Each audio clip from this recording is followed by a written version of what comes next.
хамтдаа залбирцгаая. Бүгд хамтдаа эзэн рүү хандцгаая. Тэнгэрлэг мөнхийн их эзэн минь, танд баярлалаа. Өнөөдөр бид хамтдаа цуглаад таны үгийг сонсохыг хүсэж байна.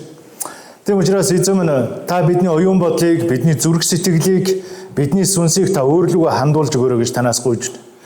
Бид бүх анхаарлаа, бүх оюун ухаанаа зөвхөн таны үг рүү хандуулж, өнөөдөр таны үгийг уншаад хамтдаа суралцж байхад эзэн минь, та өөрийнхөө ерөөл ивэлийг та бидний амьдралд дүүрэн буулгаж өгөөрэй. Таныг таньж мэдэх, таныг улам илүүгээр гүн гүнзгийгээр хайрлах хайрыг та бас бидэнд өгөөрэй гэж танаас гуйж байна. Ямар бурханд итгэдгээ бид үргэлж мэддэг байхад та бидэнд туслаарай гэж танаас гуйж байна. Тэнгэр газрыг бүтээсэн хүмүүн бидний амьдралыг босгон байгуулж, цогцлоож, ерөөж ивэж яадаг тэр гайхамшигт мөнхийн эзэн гэдгийг бид улам илүү гүн гүнзгийгээр таньж мэдгээд та бидэнд туслаарай гэж танаас гуйж байна. Хайртай их эзэн минь, танд баярлалаа. Алдар нь танд байх болтугай. Бидний эзэн Есүсийн нэрээр талархан залбирлаа. Амен. Амен. За, бид Эхлэл номноос явж байгаа 31-р бүлгийг өнгөрсөн 7 хоногт бид нар үзсэн. Яаков эхнэр хүүхдээ мал сүргээ бүх юм аваад Лабаныхаас явсан. Тэгээд Лабан хойноос нь 3 хоногийн туршид 3 өдрийн дараа мэдээ 7 хоногийн турш түүнийг хөөж мөрдөж мөшгөж ирээд Яаковтай уулзсан. Тэгээд тэр хоёр өнгөрсөн амьдралаа хамтдаа хуваалцаж ярилцаад тэгээд овоо босгоод, за энэ бол бидний гэрээний гэрчим шүү. Тэ? Энэ овооноос цаашаа чи над руу янз бүрийн муу санаж ирэхгүй, би бас чам руу муу санаж энэ овоог давахгүй гэд ингээд тэр хоёр овоо босгоод тэгээд Лабан Яаков болон тэдний эхнэр хүүхдийг тэ ачцээг өрөөгөөд тэгээ нутаг утсан. За одоо яг Яаковын хувьд дахин нэг шин сорилт ирж байгаа. Ямар сорилт ирж байгаа гэхээр тэр нутаг руугаа буцаж байгаа. Нутаг руугаа буцаж байгаа гэдэг чинь нөгөө ахтайгаа уулзна гэсэн үг. Тэ? Ах нь гэдэг чинь нөгөө Исав, үсэрхэг, хэр талын анчин тэр тэ? За 32 дугаар бүлгийн эхний хэсгийг уншаа, ингэж хэлж байгаа. 1-2 дугаар ишлэл дээр. Яаковыг аян замдаа явж байтал Бурхны тэнгэрлэгч нар түүнтэй уулзав. Яаков тэднийг харамгацаа, энэ бол Бурхны хуаран байна гэд тэр газрыг Маханайм гэж нэрлэвэ гэж. Шинэ адал явдал, Яаковын амьдрал дахиад нэг шинэ адал явдал учрах гэж байгаа. Яг энэний өмнө Бурхан өөрийнхөө тэнгэр элчийг Яаковтай уулзуулсан. Энэ нь ямар утга учиртай гэхээр цаашаа явж байгаа тэр очих газар болгонд чинь би хамт байгаа гэдгээ илэрхийлж байгаа. Тийм учраас ямар нэгэн айц хүйцгүүгээр цаашаа яваасаа гэсэн одоо урам зориг Яаковд өгж байгаа. Яг тэгвэл 20 жилийн өмнө 20 жилийн өмнө Яаков ахыхаа ууганхүү байх эрхийг улаан шүлөөр солиод авсан. Тэгээд ахыхаа хорслыг төрүүлсэн учраас Исав юу гэж хэлсэнгээр би аавыг нас барсан тэр өдөр би дүүгээ алах болно гэж тангар өргөж байгааг ээж нь сонсоод тэгээд Яаковыг Падан Арам буюу өөрийнхөө төрсөн нутаг руу, Харан нутаг руу явуулсан. Тэнд Яаков 20 жил Лабаны зарцлагдаж одоо ажил хөдөлмөр эрхэлж, гэр бүлээ босгон байгуулж, мал сүрэг эд хөрөнгөтэй болоо тэгээ буцаад ирж байгаа. 20 жилийн өмнөх тэр ахыгаа уурлуулсан, ахыгаа худлаа ярьж гэдэг юм уу, тэ? Янз бүр болж байгаад авсан тэр ууган хүүгийн эрх хинэ тэр зүйлүүд Яаковын зүрх сэтгэл дотор байсан. Шаналгаа болчихсон. Одоо очихоор яах вэ? Ийм айц хүйц байсан учраас Бурхан түүнийг тайвшруулж аян замдаа явж байхад нь өөрийнхөө тэнгэр элчийг Яаковтай уулзуулсан гэж. Тэгээ Яаков тэднэртэй уулзаад тэр газрыг хараад энэ бол Бурхны хуаран байна гэж. Ингээд тэр нэг зүйлийг мэдэж авах хэрэгтэйсэн. Бурхан надтай үргэлж хамт байгаа юм байна гэдгийг. Гэтэл 3 дугаар ишлэлээс ингэж хэлж байгаа. Яков Сээрийн нутаг Эдомын талд байгаа ах Исав руугаа элч нарыг өмнөө илгээсэн гэж. Хэдийгээр одоо Бурхны Тэнгэр элчтэй уулзаад Яков одоо юу хийх ёстой вэ гэдгээ бодож эхэлж байгаа. Бурхан надтай хамт байгаа юм. Гэхдээ Яков бол хүн. Тийм учраас түүний дотор айдас хүйс, имэйлт одоо тийм зүйлүүд байсан. Ах минь намайг яах бол гэж бодож ирсэн. За, Сээрийн нутаг буюу Исавын нутаг руу Исавыг түрэгт нь энэ төрснөөс хойш бүх одоо Исавын амьдарч байсан бүх цаг хугацаанд энэ Сээр хамааралтай. Сээрийн нутаг. Сээр гэдэг нь одоо үсэрхэг гэсэн утгатай. Исав маань өөрөө нөгөө үсэрхэг тийм байсан учраас нөгөө аав нь ерөөлөө хайрлах гэсэн чи Яков болохоор нөгөө одоо үс мэс байхгүй тийм нөхөр байсан болохоор ээж нь хураг алаад хурганы арьсаар гар хөлийг боогоод аав дээр нь дагуулж очиж. Тэгэхээр Исав бол тийм үсэрхэг хүн байсан. Тэгээ Эдомын талд гэдэг нь Яков шүл буцлагж байхад нөгөө ах нь ирээд шүлнөөсөө өгөөч, над улаан шүлнөөсөө надаа өгөөч гэв. Тэгээ тэгвэл надаа уухан хүүгийн эрхээ өг гэв. Тэгээд тэр уухан хүүгийн эрх мэрх надаа ерөөсөө хамаа авахгүй. Надаа одоо бол эд хэмэл хэрэгтэй байна. Тэгээ улаан шүлнөөс гэсэн. Тэр цагаас хойш Исавыг Эдом гэж нэрлэсэн. Улаан гэж. Улаан шүлнөөс нь уус учраас. За тэгээд одоо Исавын нутагт амьдарж байгаа тэр нутаг руу орж явна. Яковын одоо хоёр ихнэр, хоёр шивгчэн, 11 хүү, хэдэн мянган мал сүрэг зарц, эрэгтэй эмэгтэй зарц бүгд Исавын нутаг руу одоо хөл тавьж байгаа. Тийм учраас одоо Яковын хувьд ахаасаа уучлал хүсэх ёстой болж байгаа. Нөгөө 20 жилийн өмнөх хийсэн гэм нүгэл алдаа зурчил буруу зүйл тэр болгон Яковын зүрх сэтгэлд байсан учраас ах руугаа хэл өгүүлж байгаа. Тэгээ элч нар ирээд Исавт ингэж хэлж байгаа. Таны Лабан зарц Яков ингэж хэллүүллээ. Би Лабантай хамт өнөө хүртэл суулаа. Надад үхэр, илжиг, хонин сүрэг, эрэгтэй эмэгтэй зарцнаар байна. Би таны тааллыг хаан эзэн таньда энэ хэлийг хургуулж байна гэж. Исавыг одоо хүндэлж штэ. Хэдийгээр өмнө нь буруу зүйл хийцэн ч гэсэн одоо тэр эмээх гэдэг зүйл байна. Яг гэвэл Исав ах нь учраас бас ах гэсэн хүндэтгэлтэй хандж байгаа. Тэгээд өөрийнхөө бас тэр өчүүхэн амийг авч үлдэхийн тулд элч нарыг илгээсэн. Тэгээд элч нартай хэлсэн. Та нар Исавтай миний ах Исавтай очиж уулзаад ингэж хэл. Таны зарц Яков хэл хургуулж байна гэж. Тэгэхээр өөрийнхөө амь насыг, гэр бүлийг, мал сүргийг, эд хөрөнгийг авахын тулд Яков баг зэргийн ухаан зарцуулах хэрэгтэй болсон. Хэдийгээр эзэн бурхан түүнтэй хамт байгаа гэдгээ Тэнгэр элч нараа илгээж мэдүүлсэн ч гэсэн Исав бол арай өөр хүн шүү дээ. Тэр бол эзэн бурханыг хүлээж аваагүй. Бид нэр 24 25 дугаар бүлэг дээрээс үзэх юм бол олон ихнэр авж исэн, эцэг эхийнхээ сэтгэлийн зовлон болж исэн тийм хүн Тийм учраас тийм хүнтэй яаж харилцах вэ гэдгээ Яков бодож эхэлсэн. Тийм учраас бодоод тэгээд ямар ч байсан өөрөөсөө өмнө элч нарыг явуулаад Исав ахта дүү чинь ирж байгаа шүү гэдэг хэл дуулгаатгыг. Тэгээ элч нарыг явуулсан. Тэгсэн чинь элч нар нь юу гэж ирсэн гэхээр 6 дугаар ишлэл дээр ингэж хэлсэн.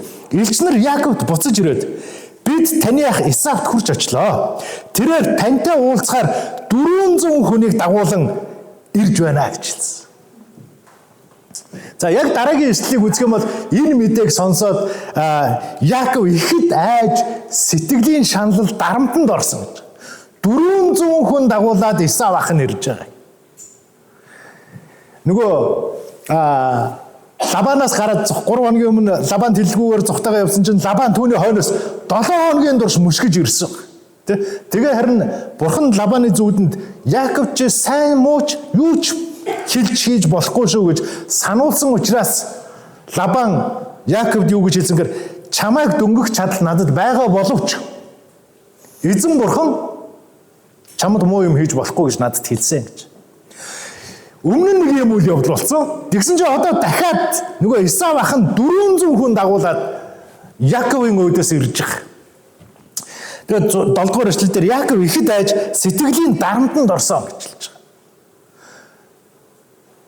Магадгүй Якоб бодохдоо ах минь намайг өөрийнхөө нутагт те элч нараар үг дайгаад сайн яваад түрээд ирээрээ би чамайг хүлээж шүү гэдэг үг хэлэх байх гэж магадгүй бодож байсан баг. Магадгүй элч нартай зүг өөрөө хурж ирээд намайг тосч авч магадгүй гэж тэр бодож байсан баг. Гэтэл бодсноос нь шал эсрэгээр болсон. 400 хүн дагуулад ах нь ирж байгаа. Мэдээч хин ч айн штэ 400 хүн дагуулад ирж байгаа. Тэгээд зүгээр нэг хүн биш те өөрөө хуурсан өөрийг нь хуурсан хүнийг тосож ирж байгаа. Хэдийгээр ах минь гэж бодож байгаа боловч өмнөх болсон те 20 жилийн өмнөх тэр үйл явдлыг санахтаа Якоб бол айж ирсэн. Тийм учраас ахыгаа 400 хүн дагуулад өөрийнх нь өмнөөс ирж байгааг сонсохдоо бүр сэтгэлийн дарамтанд орсон гэж хэлж байгаа. Яах вэ? Одоо тэр 400 хүнтэй ах намайг яах вэ? Яавч зүгээр өнгөрөөхгүй. 20 жилийн өмнөх тэр үйл явдал Яаковын зүрх сэтгэлд байгаа бол Исавын зүрх сэтгэлд ч гэсэн байгаа гэж тэр бодож байсан. Тийм учраас сэтгэлийн дарамтанд орсон. Ах минь зүгээр л 400 хүн дагуулж ирэхгүй нь ойлгомжтой. Лабан бол ах トゥ нараа дагуулад ирэхдээ хэлсэн намайг чамайг дөнгөх чадал бол надад байсан гэж. Гэтэл одоо ах нь 400 хүнтэй ирж байгаа. Лабаны дагуулж ирсэн хүмүүсээс хав олон хүмүүстэй ирж байгаа. Тэгэхээр Яаковын хувьд бол айхаас өөр арга зам байхгүйсэн. За тэгээд Яаков дараагийнхаа нүүдлийг бодож эхэлсэн. Тэгвэл би одоо яах вэ? Тэгээд ингэж хэлж байгаа. Тэгээд хамт байсан хүмүүсээ хон өхөр тимээдээ 2 отог болгон хуваасан гэж. 2 хуваасан. Хэрвээ Исав ирээд нэгийг дайрах юм бол нөгөөтг нь ямар ч байсан зүхтэж амжина. Тэгээд надад ямар ч байсан тодорхой хэмжээний мал сүрэг үлднэ гэж тэр бодож ирсэн. Тэгээд Яаков тэр өдөр тэгж бодоод отгоо тэгж хуваагаад тэгээд бурхан руу хандан залбирсан. Юу гэж залбирсан гэхээр 9-р эшлэлээс ингэж хэлж байгаа. Миний өвөг Авраамийн бурхан, миний эцэг Яаковын бурхан эзэн минь ээ гэж хэлж байгаа. Тэ? Өвөг эцгийнхээ нэрийг Авраамийн бурхан, Исаакийн бурхан, миний эзэн минь ээ. Тэгээд та надад амлалт өгсөн. Чамайг би төрсөн нутаг төрөл садан руу чинь буц гэж та надад хэлсэн. Би буцаад явж. Та бүх үеийн туршид та намайг хамгаална гэж хэлсэн. Таны хамгаалалт одоо хэрэгтэй. Та Исавын гараас, ах Исавын минь гараас намайг авраач гэж би залбирч байна. Та миний үр удмыг Тэнгэрийн одноос олон болгоно гэж надад амласан. Тэр амлалтаа санаач гэж залбирч байгаа. Тэгэхээр бидний амьдралд ч гэсэн шин сорилтууд, шин замууд, шин үүд хаалгууд үргэлж нээгддэг. Тэр болгонд заримдаа бид нар айдаг. Шинэ ажилд ороод яах бол гэсэн айдас үүдэг. Шинэ хаалгыг татах юм бол цаана нь юу байгаа бол гэсэн айдас үүдэг. Тэгэхээр хүн л учраас бидний зүрх сэтгэл дотор айдас байж л үүдэг. Би хийж чадах болов уу? Би сурч чадах болов уу? Би ингэж чадах болов уу? Гэсэн айдасуд байдаг. Тэгээд тэр болгоныгоо бид нар даван туулах хэрэгтэй. Даван туулахын төлөө яах хэрэгтэй гэвэл бид нар бурхан руу хандан залбирах хэрэгтэй. Яаков отгоо хуваагаад тэгээд орхиогүй. Тэр бурхан руу хандан залбирсан. Бурхан өөрт нь юу гэж амлаж ясныг, бурхан өөртөө нь юу гэж ярьсныг эргэн сандсан. Өөрөө санаа зогсоогүй бурхан руу хандан хэлсэн. Та надад ингэж хэлж ирсэн. Одоо ийм нөхцөл байдалд орцсон байна. Тэгээ би одоо яах? Таны хамгаалалт хэрэгтэй байна гэдэг зүйлийг асууж хэлж байгаа. Тэгэхээр бид хэр их бурхан руу хандан залбирдаг вэ? Бурханаас бид хэр их зууран барьдаг вэ гэдгээ бид нар эргэж санах хэрэгтэй. Яг бид нар дараагийн хэсгээс үзэх юм бол Яаков бурханаас зууран барьсан тухай бид нар ярилцсан. Тэгээ одоо эхний ээлжинд ямар ч байсан Яаков бол нөхцөл байдлыг хараад яаж гарах арга замаа шийдэх, тэгээ бурхан руу хандан залбирах, тэ арга замыг хайж эрэлхийлж.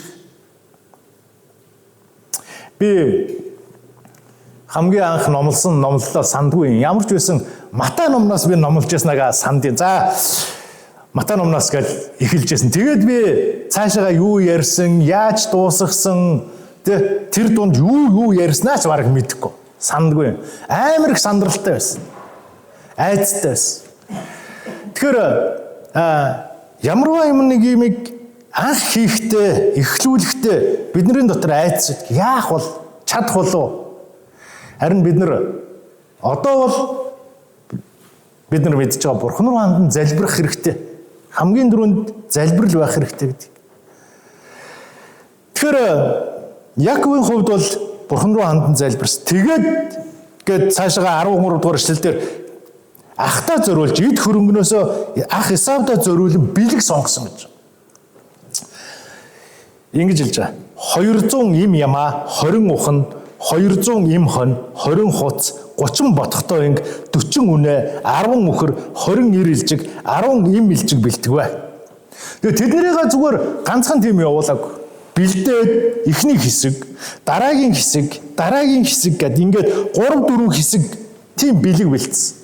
Тэгээ эхний хэсгээ явуулаад тэгээд ах маань Исав ах маань таарлах юм бол та нар ингэж хэлээрэй гэж 17 дугаар эшлэл дээр ингэж хэлж байгаа. Тэрээр түрүүнд нь яваад зарцтай захиж миний ах Исав чамтай уулзаад чи хэний хүн бэ? Хаашаа явж байна? Чиний өмнө яваа эдгээр мал сүрэг хэнийх вэ гэж асуувал энэ бол таны зарц Яакових. Үүнийг өөрийн эзэн Исавда бэлэг болгон явуулсан юм.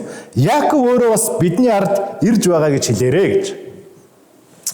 Тэгээд эхний хэсэг зарцаа мал сүргээ тэгээд зарцтай өгөө явуулсан. Тэгээд хэсэг хугацааны дараа дараагийн хэсгийг явуулсан. Тэгээд тэднэрт яг адилхан л үгийг энэ үгийг л хэлээрэй гэв. Тэгээд хэсэг хугацааны дараа дахиад нэг хэсэг бэлэг явуулсан. Ингээд 2 3 4 дахь хэсэг гээд ингээд хэсэг бэлгүүдийг явуулсан. Энэ дээрээс бид нар харах юм бол 19 дээр тэрээр бас 2 дахь 3 дахь хэсэг болон бусад хэсэг тус бүрийг тууж яваа хүмүүст хэлсэн гэж. Яг энэ үгийг л хэлээрэй гэж. Тэгэхээр 3 4 тэгээд цаашаа хэсэг тус бүрийг гэхээр цаашаа нэлээд олон хэсэг бэлгүүдийг ахтаа явуулсан. Тэгээ юу гэж бодсон гэхээр ингэж хэлж байгаа. Яаков би өөрийнхөө түрүүнд явуулж байгаа бэлгээрээ түүнийг тайтгаруулад дараа нь би өөрөө түүнтэй уулзвал ах минь намайг хүлээн авч магадгүй гэж боджээ гэж. Энэ одоо мэрэгэн ухаан гэхүү, мэрэгэн ухаан л та тий. Өөрийнхөө амийг гэр бүлээ, үр хүүхдээ, эд хөрөнгөө хамгаалах чинь мэрэгэн ухаан.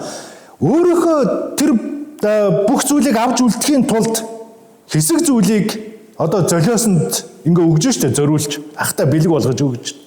Энэ бүх зүйлийг авсан ах маань 1 2 3 4 5 6 гас ингээд олон хэсэг энэ бэлгийг авсан ах маань сэтгэлэн тайвшраад тэгээд өнгөрсөн 20 жилийн өмнөх тэр үйл явдлыг мартаад намайг хүлээн авч магадгүй, уучлж магадгүй гэж бодож байгаа.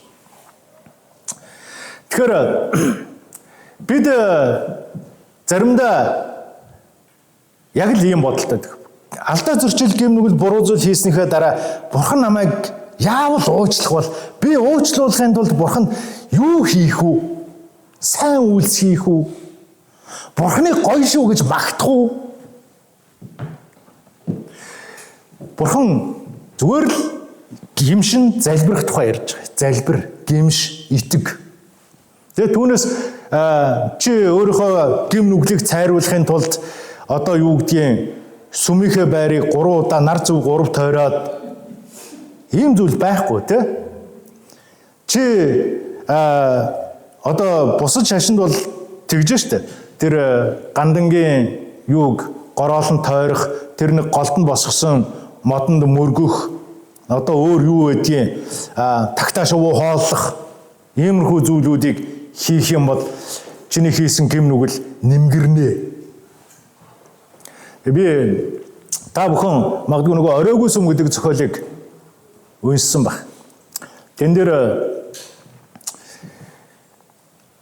лахас цуг ингэж тойрон гороолдог нэг тийм хэсэг гарч байгаа. Тэгээ тэр нь юу яагаад тэгж гороолж ийн гэхээр тэнд манай гол дүрийн хүн буруу зүйл хийгээд лам багшаасаа шийтгэл авсан. Тэгээ шийтгэл нь тэр юу байгаа гэхээр тэр лахасыг тойрох хэдэн ч удаа тойрдог.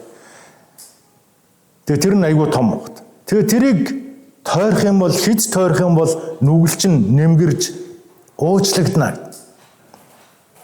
Тэгээ тэр лахасыг нэг тойрдог ийм тойрог замт. Тэгээ тэрийгээр ингээд тойрж. Тэгээд тойрж явж байхад маш олон хүмүүс тэнд тойрж. Тэгээд манай гол дүрийн хүн яагаад ингэж тойрж байгаа вэ гэдгийг асуусан чинь зарим нь нүглээ нэмгэлж байгаа. Зарим нь буян хийж байна. Янз бүрийн хариулт хэлж байгаа.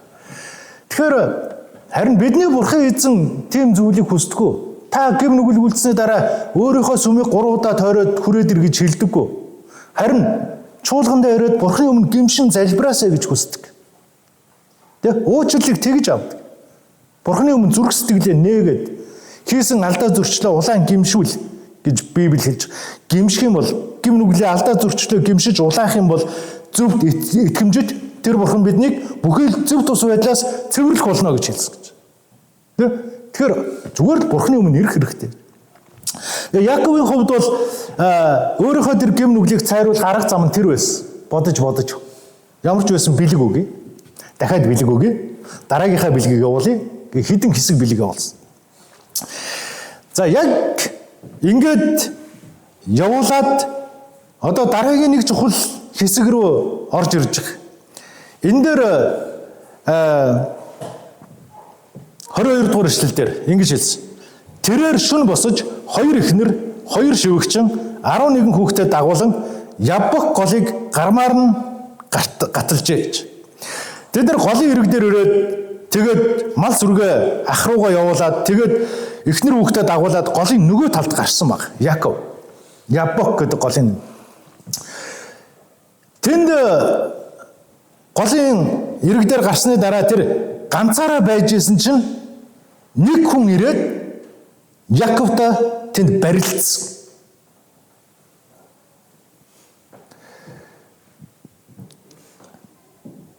Ямар хүн Яковтой барилдаад байгааг Яков бол мэдэхгүй байсан. Гэхдээ тэр нэлээд удаан тэнд барилцсан. Тэгээд 24 дугаар эшлэлээр ингэж хэлсэн. Яков ганцаараа үлдсэн бөгөөд нэгэн хүн Яковтай үүр зайдал барилдлаа гэж. Нэг хүн ирээд Яковтай барилцсан. Яков бол хэдийгээр ахыгаа хуурж тэр ууган хүүгийн ирэх одоо юу гэдгийг те тэр ерөөл ивэлийг хүртсэн. Харин одоо энэ дээр нэг сонирхолтой зүйл байна. Тэр хүн барилдаад үүр зайдал барилдаад Яковыг дийлж чадахгүйгээ мэдээд түнхрүүн зохиод түнхийг нь мулталсан гэж. Өвдөг рүү зохиож өвдгнийх нь түнхийг мулталсан. Тэгээд үүр цааж байгаа учраас одоо намайг явуул гэж Яковтай хэлсэн чинь Яков түүнээс зууран бариад та намайг ерөөхөөс нааш би таныг явуулахгүй гэж хэлсэн. Хэдийгээр Яковын түнх мултраад хөлн эвгүй болоод ингэсэн ч гэсэн Яков тэр хүнийг тавьгүй. Тэрнээс ерөөл авахыг хүсэж ирсэн. Бид энэ дэлхий дээр хэдэн жилийн хугацаатай ирсэн хүн болгоо. Харин хугацаа дууссаны дараа бид нар өөр газар руу явна. Бурхны улс руу, мөнхийн улс руу. Есүс Христ тэр зүйлийг хэлсэн. Би хон хургаа ялгадаг шиг хүмүүсийг ялгах болно. Итгэдэг нэг мөнхийн улс руу, итгэдэггүй өөр газар руу. Тэгэхээр Яков одоо шинэ газар руу ах дээрээ очих гэж байхдаа Бурханаас тэр хүнээс зууран бариа та намайг ерөө гэж өөрийнх нь өвдөж байгаа бол ерөөсөө хамаа авахгүйсэн. Ерөөлийг авахыг хүсэж ирсэн. Тэгэхээр бид Бурханаас тэгэн зуурж ерөөлийг хүсэх хэрэгтэй. Бидний дараагийн амьдрал юу байгааг бид нар сайн мэдэхгүй. Гэхдээ хэрвээ Есүс Христэд итгэдэг бол мөнхийн улс руу орно гэж хэлсэн. Тэгээ бид нар зууран ерөөлийг хүсэх хэрэгтэй. Энэ дэлхий дээр байх он жилүүдийнхээ туршид амар амгалан тайван амьдралыг магадгүй дараа бид яг тантай хамтдаа амьдрахыг хүсэж байна. Тиймийн тулд та надад хүч чадлыг, мэрэгэн ухааныг таны загалмайн замаар алхах төсвөр төвчээр хүч чадлыг өгөөч гэж бид нар түүнээс ерөөлийг зууран байж гуйх хэрэгтэй. Нэг баян айлд нэг зарц ингээд зарцлагддаг байж. Тэгээд тэр маш үнэн шудраг яг хийх ёстой зүйлээ хийдэг, зөв зүйлийг хийдэг тийм зарц байж. Олон жил тэр айл зарцлагдсны дараа тэр баян айл түүнийхээ үнэн шудраг байдлыг хараад тэгээд за одоо би чамайг чөлөөлж явуулъя. боолын гэрээг устгалаа гэд шатаагаад тэгээд төрсөн нутаг руу явуулахын тулд далай гатлах хэрэгтэй байсан. Том зав бэлдэж өгөөд заваар нь дүүрэн онцгой эрдэнэс гой гой бэлэг өгөөд тэгээд түүнийг явуулсан. Тэгээд зарцаа далаад явж исэн чинь азгүй байдлаас болоод далайн шуургад нэрвэгдээд бүх хэд хөрөнгөө алдаад завь нь живээд тэг өөрөө арай хийж нэг ирэг дээр амир гарсан. Тэгсэн чинь тэр ирэг дээр байдаг овг аймгийнхэн түүнийг олоод хаан дүргэмжилсэн. Түүний амьдрал ингээд зарц байж байгаад эрхчлөөтэй болсон чинь тэгээ юучгүй болсон далайн шуурганд. Тэгсэн чинь нэг газар ирсэн чинь хаан болсон. Тэгээд тэр нөгөө өмнө нь хизээч идэж ууж байгаагүй хоол ундаа идэж хизээч байж үзээгүй тэр байр суурин дээр суусан. Тэр нэлээд удаан хугацааг жаргалтаа өнгөрөөжсэн. Тэгсэн чинь түүний нэг төшмөл нь хаандаа ирээд ингэж хэлсэн. Хаантаа энэ овг аймаг манай овг аймаг бол далайн уснаас хөвж ирсэн хүнийг хаан суулгаад яг 1 жилийн дараа түүнийг үхлийн арал руу явуулдаг. Тэгээд тэр хүн үхэн үхтлээ тэр арал дээр амьдардаг. Тэгээд манай овг аймаг дараагийн хүн хизээ ирэхийг хүлээдэг гэж. Тэгээд хаант гинт ботсон. Нэр энэ чинь тэгвэл хугацаатай юм биш үү? Тэгээ маргааш нь босоод тэр үхлийн арал гэдэг рүү зарлиг гаргаад явж үз. Тэгсэн чинь тэр нэг жижиг арал ор хоромж байхгүй, уух цэвэр усны хомсдолтой идэх зүйл байхгүй тийм арал байсан. Тэгээд хаан буцаж ирээд зарлиг гаргаад тэнд ходог ухуулаад, байшин бариулаад, тарж болох газар нь жимс ногоо тариулаад, хүмүүсийг илгээгээд тэнд амьдрал цогцлоож эхэлсэн. Хаан юм чин зарлиг гаргаж байгаа ш та. Тэгээ хааныхаа зарлагаар тэр болгоныг хийж. Жилийн дараа яг заншил ёсоор омгийнх нь түүнийг үхлийн арал руу явуулсан. Харин өөрийнхөө ирээдүг мэдээд хаант нь тэнд бэлдсэн баг бүх зүйлийг. Тэгээд өнгөрсөн 1 жилийнхээ амьдрал шиг насан эцэслэлээ тэнд амар сайхандаа жаргасан баг. Тэ? Өөрийнхөө ирээдүйд хөрөнгө оруулалт хийсэн. Тэгэхээр бид ч гэсэн маргаашаа мэдэхгүй ямар байхыг. Гэхдээ миний маргааш өрөөгдсөн, ивээгдсэн. Миний маргааш зөв байхын тулд би өнөөдөр Бурханаас зууран байж залбирах хэрэгтэй. Маргаашийнхаа төлөө. Яков Исав ирээд өөрт нь юу хийхийг мэдэхгүй байсан. Гэхдээ 400 хүнтэй ирж яана гэдэг бол ямар ч байсан сайнны дохой биш гэж тэр үзсэн. Тийм учраас яг одоо энэ барилдж байгаа нөхрөөс гуйс намайг өрөөхөөснөөс би чамайг явуулахгүй гэж ингэж хэлж байгаа.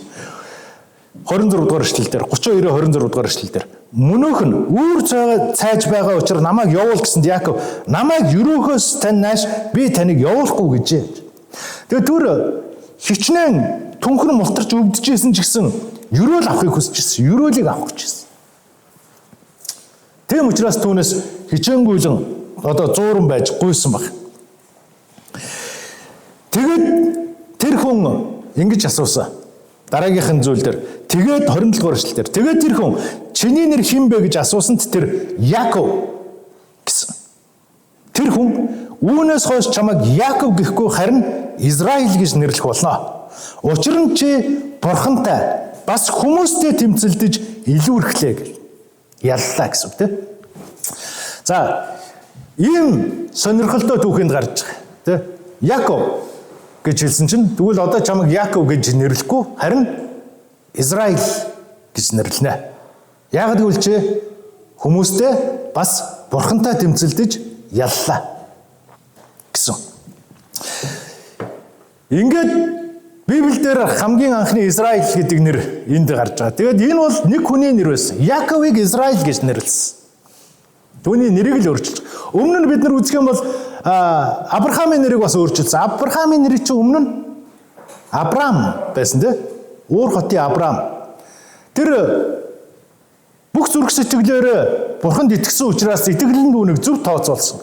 Тэгээ Бурхан түүнд амласныхаа дагуу хэлсэн. Одооноос эхлээ чиний нэрийг Авраам биш Авраам олон үндэстний эцэг гэж нэрлэх болно гэж. одоо энд Яаковын нэрийг өөрчилж байгаа бурхан. Чамайг одоо Яаков биш, харин Израиль гэж нэрлэх болно гэж.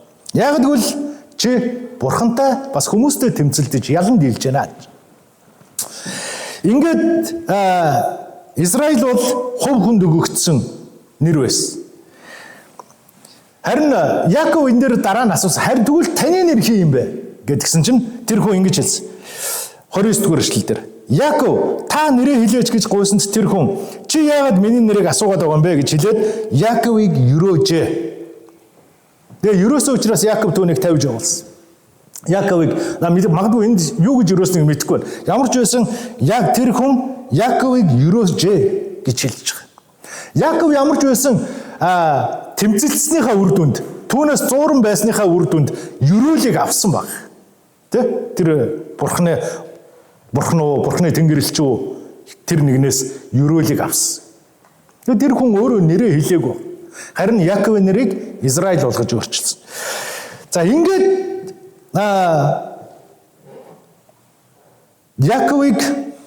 Яаков тэр хүнийг юрөөлөө авсан учраас тавьж явуулсан. Тэгээд тэр газрыгаа Пенуэл гэж нэрлсэн баг. Тэгээд бурхны нүүрээрээ би бурхантай тэмцэлдэж уулзаад амьд үлдлээ гэж тэр газраа нэрлсэн. Израиль эртний одоо өвөг эцгүүд бол ингэж газрыг нэрлэхдээ болж байгаа үйл явдал тохиолдож байгаа онцгой содон тэр зүйлүүдээр дамжуул ингэж нэрлэж байгаа. Тэ? Бурхантай нүүрээ харсан Пенуэл гэж тэр газрыг нэрлсэн гэж. За ямар ч байсан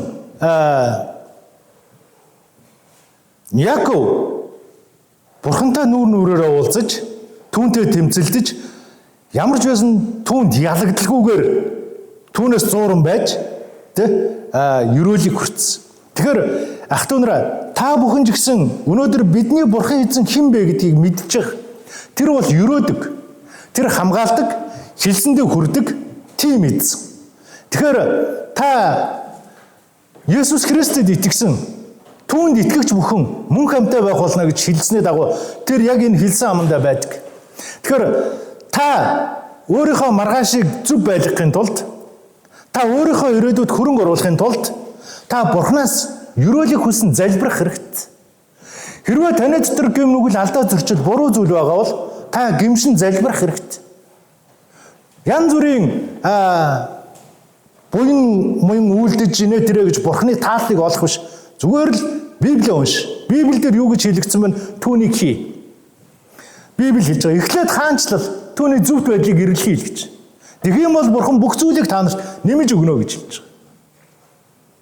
Тэгэхээр ах トゥ нараа бидний бурхан гэж хэн бэ гэдгийг бид магадгүй бүтэн сайдар болгон бид нэр ярилцж байгаа. Эсийн бүл болгон нэрээ бид нэр ярилцж байгаа. Тэгээ өнөөдөр ч гэсэн ярилцсан.